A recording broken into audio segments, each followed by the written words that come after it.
Audio Jungle.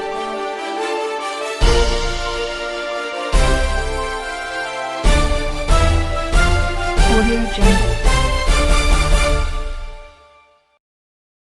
बिस्मिल्लाहिर्रहमानिर्रहीम। मैं हूं इरफान सर और आप देख रहे हैं यूएई ऑफिशियल में वेलकम करते हैं प्यारे दोस्तों। आज की वीडियो आपके लिए बहुत इंपॉर्टेंट होने वाली है। जो भी मेरे भाई मुत्तहदा अरब अमारात यूएई के अंदर रहते हैं और अबू धाबी रियासत में रहते हैं, जैसा कि आप लोग जानते हैं कि यूएई की 7 रियासतें हैं, लेकिन हम बात कर रहे हैं सिर्फ और सिर्फ अबू धाबी रियासत की, क्योंकि दुबई वाले भी ये वीडियो देख रहे होंगे, शारजा वाले भी देख रहे होंगे, लेकिन अबू धाबी वाले मेहरबानी करके ये वीडियो लाजमी देखें और अपने दोस्तों के साथ लाजमी ज़्यादा से ज़्यादा शेयर करें, क्योंकि इसमें जो हम बात बताने वाले हैं आप लोगों को पता होगा कि यूएई से कोई भी छोटी से छोटी खबर आती है सबसे पहले हम अपने चैनल पर अपलोड कर देते हैं, ताकि जितने भी हमारे सब्सक्राइबर हैं, हमारे देखने वाले, उनको हर खबर का पता होना चाहिए और उनको पता चल जाए ये नया नोटिफिकेशन जारी हुआ है। आज इसी तरह अबू धाबी की जानिब से एक नया नोटिफिकेशन जारी हुआ है, ख़ास तौर पर ड्राइवर्स के लिए, जितने भी वहाँ पर गाड़ी चलाते हैं, फैमिली के साथ गाड़ी चला रहे हो या आप लोग ड्राइवरी वगैरह कर रहे हो, तो आप लोगों को ये बात बताता चलूं कि आप लोगों ने जो गाड़ी की रफ्तार है वो 90 से ज़्यादा नहीं करनी।